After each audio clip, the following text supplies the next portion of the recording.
Well, hello everybody and welcome back to the channel. If you are new here, my name is Sophia and I make bookish videos, mainly videos about literary fiction and mystery thriller, however, a little bit of everything. And today I have perhaps the most ridiculous book haul I have ever done on my channel.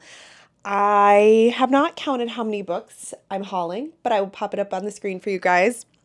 And this has been over a few months, but not enough months for this to be any reasonable amount. But anyways, I wanted to share with you guys books that I have purchased recently that I will be reading. Some of these you have already seen in videos, so I'll point you to those videos if you are curious about more of my thoughts. Some of them are books that are going to be in upcoming vlogs and upcoming content on my channel. And so this is always a great way to show you guys about books that I'm interested in and that are on my radar before the actual video where I read them.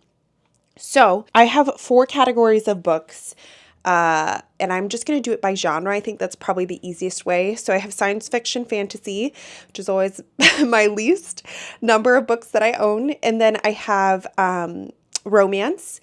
I have general fiction and mystery thriller. This time, I want to say I have the most general fiction, which is not too abnormal for me, although sometimes it's mystery thriller. So I'm going to start with the smaller categories and then get into the books that we all know are my favorite and that I know and love. So without further ado, let's get into it. And as I said, this is going to be long and chunky and will take a little while to get through all of these. So please go get yourself a nice beverage or a snack, enjoy, because it's going to be a little bit of a longer video. All right. I am going to start with the book maybe that I am most excited about of any of them. And that is because of what this book surrounds.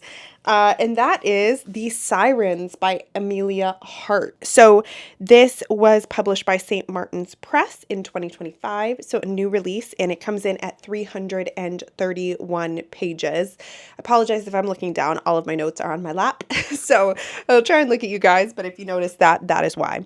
The reason why I'm so excited about this one is it is our Paws and Pages book pick of April and May, meaning that our live show will be coming up in June.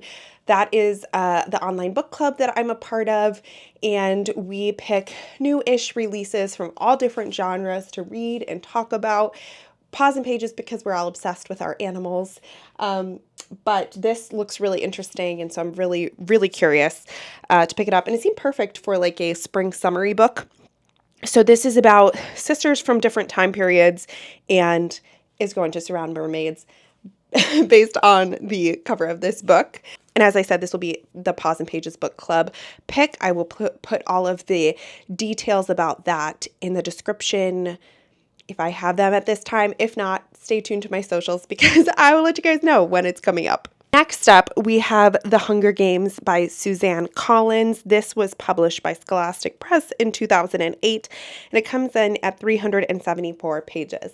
When I read that this was published by Scholastic, I had this like wonderful memory of going to the Scholastic book fairs when I was a little girl in elementary school. Does anyone else remember those? Because it was truly my favorite day of the entire year. But anyways, this, of course, is a dystopian novel surrounding a society that is the future of the United States, future of North America. And every year there's like this big competition where different people from each of the districts compete. And you guys kind of know what The Hunger Games is about. But the reason why I picked this up is because the new book, Sunrise at the Reaping, came out recently, and everybody is loving it so much. I don't think I've seen anybody give it less than 5 stars. And it has just been so long that I've read this series. I didn't feel like I could jump right into Sunrise at the Reaping. So I do want to do a bit of a reread and then hopefully get to that one once I am up on all of my Hunger Games reads. And lastly is a book that I happened upon when I was in Target maybe 2 or so months ago. And this is a book that I just saw a lot of booktubers talking about. And I truthfully did not know much about it. It was a bit of a cover buy and a bit of a booktuber recommend buy. But that is One Dark Window by Rachel Gillig. This came out in 2022. It's a from Hatchet Book Group of Little Brown Book Group, and it comes in at 392 pages. I know that this is a fantasy, and really, I think all I need to know to go in is, it says, a maiden must unleash the monster within to save her kingdom in this dark, lush, gothic fantasy debut. I've heard really, really good things about this. I'm not much of a fantasy reader, so I don't know if this is going to be for me, but I like to dip my toes in every now and then to see if my tastes are evolving or if I'm enjoying fantasy. So that'll probably be coming up in a reading vlog here in the next little bit. So these are my 3 science fiction fantasy books, and now we're going to move on to romance. I've actually read a couple of these in reading vlogs, so I will of course link you guys over there if you want to see more of my thoughts, because I'll just briefly mention them here. First up, I have Flawless by Elsie Silver. This came out in 2023. It was published by Bloom Books, which is a trademark of Source Books, and it comes in at 389 pages. This is the first book in a cowboy romance series that follows a bull rider named Rhett, and I don't remember, Summer. His, I guess, agent who gets assigned to him because he's been getting in a lot of trouble with the fans, and goes to live with him and to get him to get his life together. They, of course, fall in love, so it's kind of a hate to love romance, forced proximity romance, I guess. I did not love this. I gave it 2 stars. I did film a video where I talked about all of my feelings and why I did not love it, so I'll link that, but this is not my favorite, although I may continue on with the series, maybe. Next up, we have another Elsie Silver book, that is Wild Love. I hauled these 2 books at the same time, and so that's the reason why I didn't like one of Elsie Silver's books, and I still have another unread one on my shelf. But this is the first book in the Rose Hill series. It was published in 2024 by Bloom Books as well, and it comes in at 452 pages. This whole series is like a small town cozy romance, but steamy romance series. And this one says, Forbes may have labeled Ford Grant the world's hottest billionaire, but all he cares about is escaping the press and opening a recording studio in gorgeous small town Rose Hill. Something that comes to a screeching halt when he ends up face to face with a young girl who claims he's her biological father. Now he spends his days balancing business with parenting a sullen 12-year-old, all while trying desperately to keep his hands the hell off his best friend's sister, Rosie Belmont. So, of course, small town romance series. Do love the cover of these, but hopefully I love the story a bit more than I did Flawless. And last romance I have to haul for you guys is the 7 Years Slip by Ashley Poston. I actually have already read this one as well. It came out in 2023 by Berkeley, which is an imprint of Penguin Random House, and it comes in at 324 pages. Like many of Ashley Poston's other romance books, they often have a kind of magical realism twist. And so the twist in this one is that this girl's aunt, what is her name? Clementine, aunt passes away, and she goes to live in her aunt's apartment. But when she goes to like check in there, essentially, she realizes that there's a man living there, but several years in the past. So every time she enters the apartment, or most of the times, he is there, but not living in her current time period. I did enjoy this. I gave it a 3.5 stars. And again, we'll link you to the vlog where I discussed it a little bit more. All right, so these are my romance picks, just 3, which is not super surprising for me, although romance is becoming a bit more of my genre, so maybe we'll have a few more in upcoming hauls. All right, now we're on to general fiction, and I'm starting with 2 books by the same author.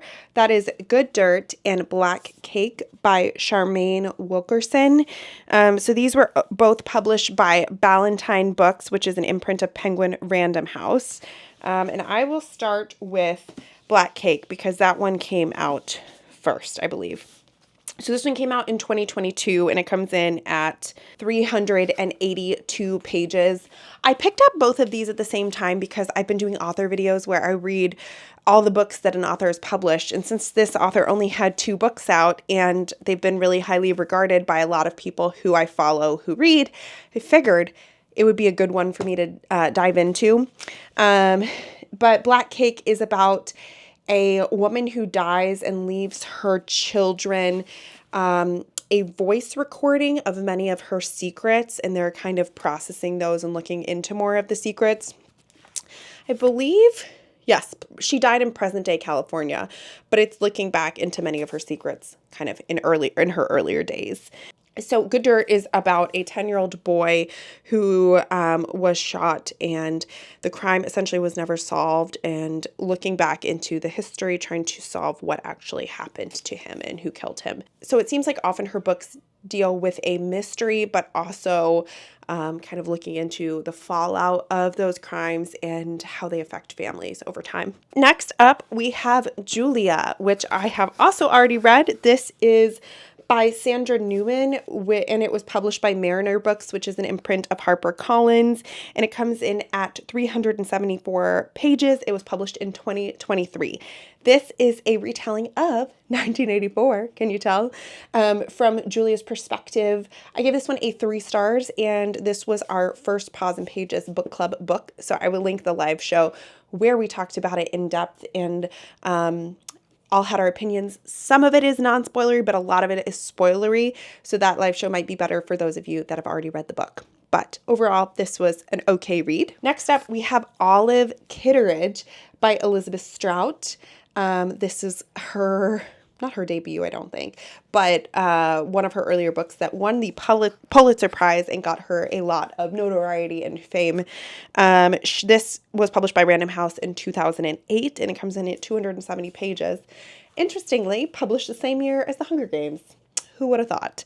But this is a collection of kind of interwoven short stories that take place in a northeastern town and follow different people throughout different points in their life. But many of the stories involve this kind of grumpy, opinionated woman named Olive Kitteridge, who has a way of finding her way into your heart.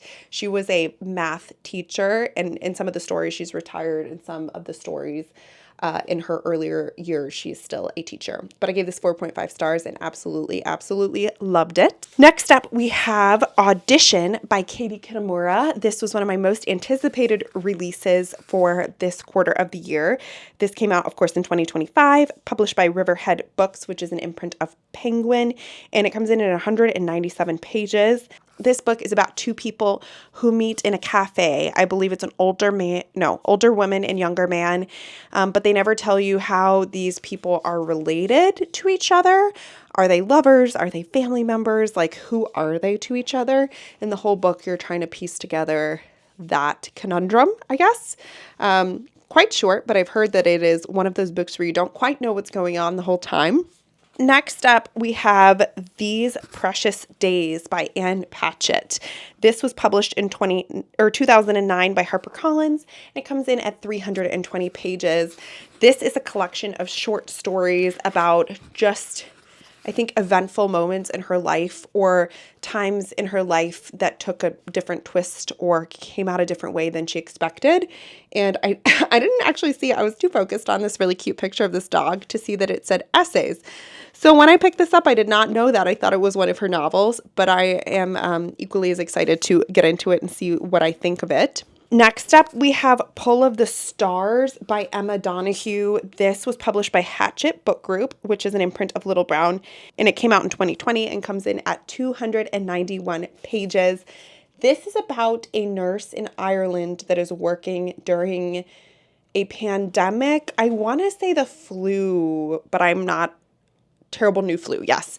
Flu pandemic, and also kind of war-torn Ireland. And I've just heard incredible things about this. I think we are at least somewhat far away. I don't think I would have been able to read this in the throes of COVID, but I feel like I've heard enough good things about it, and we're enough removed from a lot of my COVID trauma that I will be able to pick this up and appreciate it for what it is rather than being triggered by many of my COVID experiences. But really looking forward to reading this one.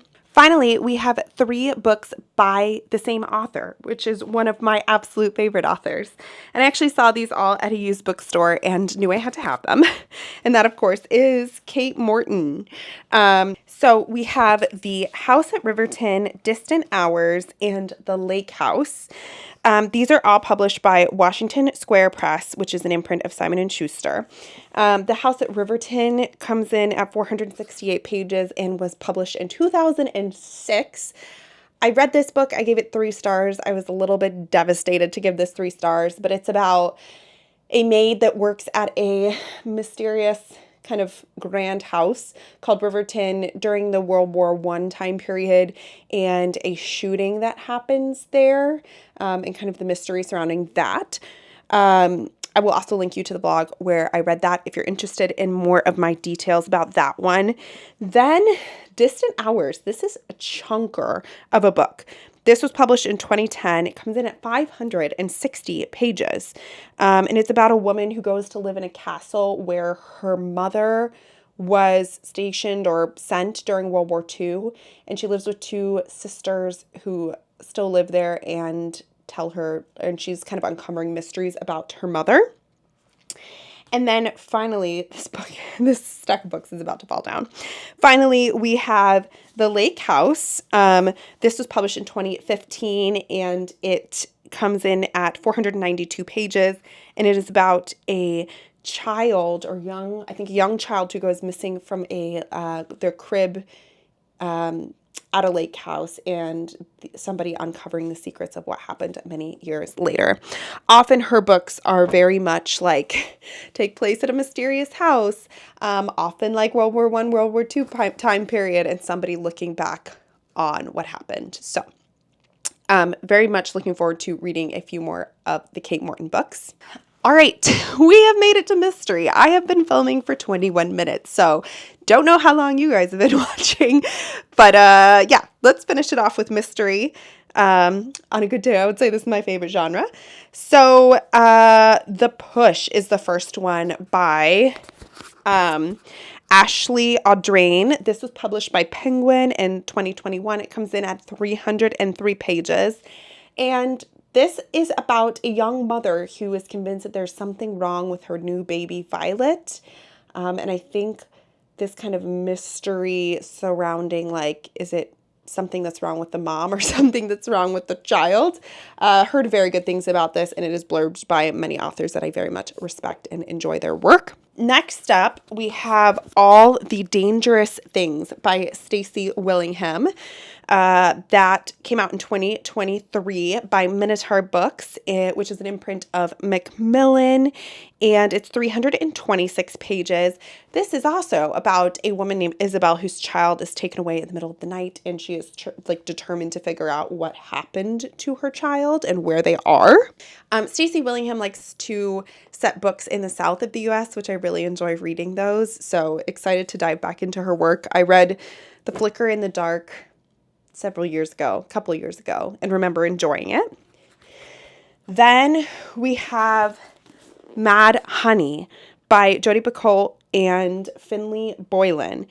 This is by Ballantine Books, which is an imprint of Penguin. It came out in 2023, and it comes in at 470 pages.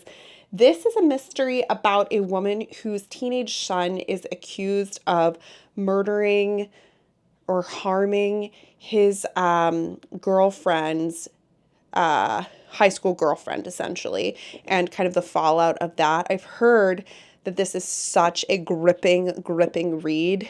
So certainly I think this is a 5-star prediction.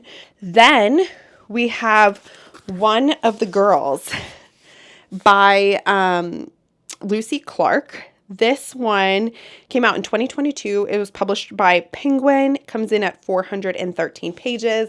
I got this for a vlog that I'm actually filming currently where I read mystery books surrounding wedding events because I am wedding planning myself. And this is about a bachelorette party in on a Greek island where people start to die and everyone's trying to sabotage the wedding. Basically, everyone's worst nightmare, but it looked like it fit that prompt very well. So excited to jump into that one. Then we have Murder at Gull's Nest. This came out in 2025. It was published by Atria Books, which is an imprint of Simon & Schuster, and it comes in at 324 pages. This is the first book in a mystery series, and it's a small town mystery in a eccentric boarding house called Gull's Nest, where occupants start to die. Everybody has secrets. I think it's a small town kind of cozy mystery, but it just looks like so much fun. And finally, we have made it to the last couple of books. I don't know how long this is going to be once I finally edit it, but I picked up 2 books by the same author for another author video, and that author is Gillian McAllister. So I picked up Famous Last Words and Just Another Missing Person, both by William Morrow, published by William Morrow, which is an imprint of HarperCollins. Just Another Missing Person came out in 2025, and this is 374 pages. It's about a girl who is seen in a dark alley on CCTV footage, but then is never seen again. And then the other book is called Famous Last Words. This came out in 2023, and it's 324 pages. And this is about a woman who discovers that her husband is a criminal. So those are all the books that I've hauled recently. Yes, it's a lot. I would love to know which of these books you are most interested in reading, or which you have read before and what you thought of them. And with that, I will see you guys very soon with another video. Bye.